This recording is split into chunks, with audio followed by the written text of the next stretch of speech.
Good afternoon. This is probably echoey. I don't know. Anyways, good afternoon. So, neutron decay cosmology, of course, quantum cyclic cosmology. And we'll just run through the whole thing again. And maybe we'll go slow so that we can work out particle by particle at the quantum level.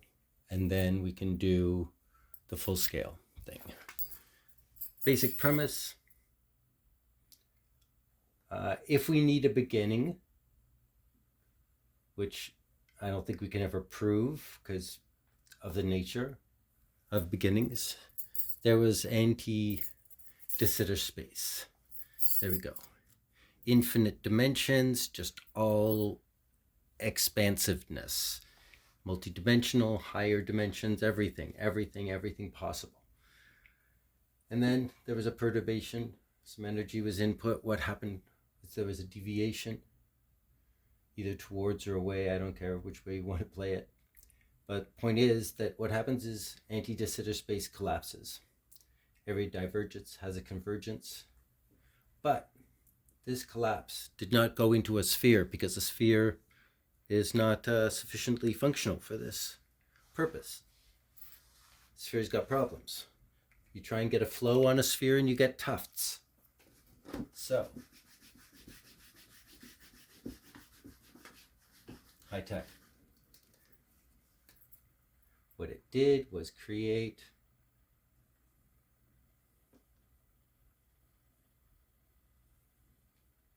this shape, surely surface thing, so that you're coming down this way. And I'll show there's a little tiny hole.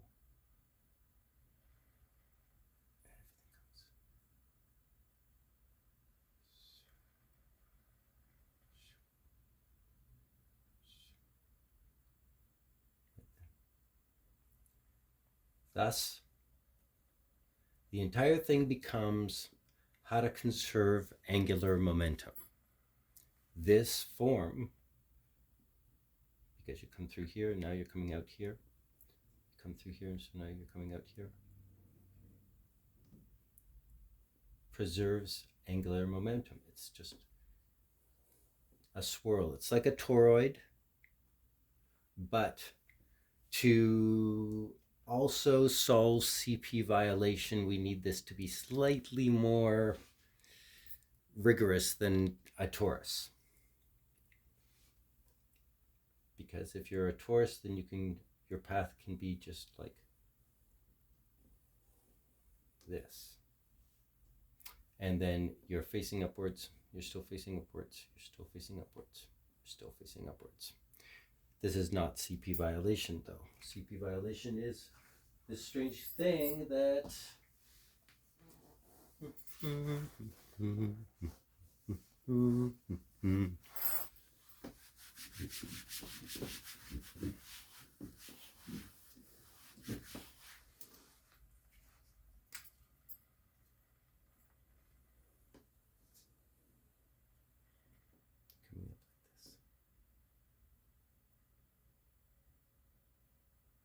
this is why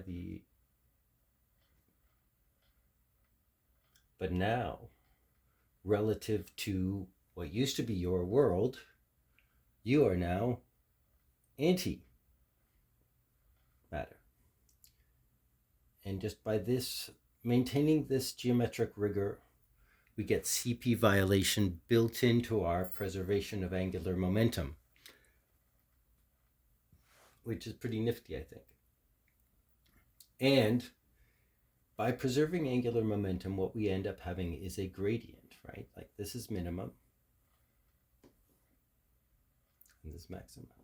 But this is maxima going to minima, neutron decay. And this is minima going to maxima, which is gravity and all the normal stuff that we see in the world. Gravity. This is the part we get to see. We're always like, where's that expansion? The expansion happens in my model, in the quantum cyclic cosmology. What happens is density, density, density, density, space-time, everything density. Here, there's a quantum tunnel, and I'm borrowing Carlo Rovelli's paper for the quantum tunneling, quantum loop. And what I think is the only geometrically sensible solution is that maxima and minima touch. It's a closed thing. We've compacted and closed this space. We've compacted and closed the hyperspace of our reality, where it's like energy densities. This is going from a neutron to the most diffuse hydrogen possible. This part, this proton part, retains. This is what the universe is made of, a whole bunch of these tiny little singularities. Now, whether it's an open singularity, a naked singularity that has this flow around it, the electron, or whether it's a neutron, which is where you basically squish the whole thing down until it's a minimal double cover.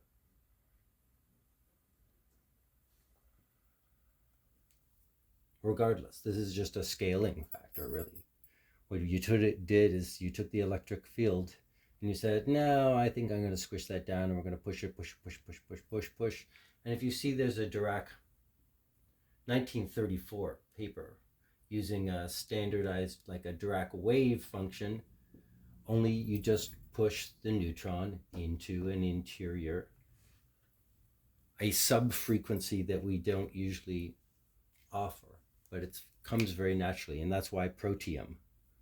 Okay, so this is basically the whole thing. Once you start this collapse of AdS space, before the preservation of angular momentum, that's all.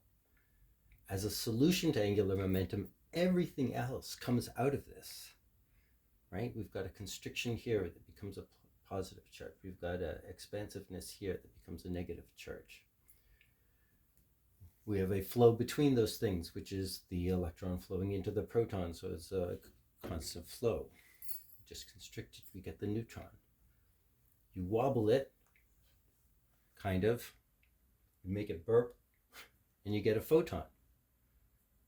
And so, that is the basic premise. Peace.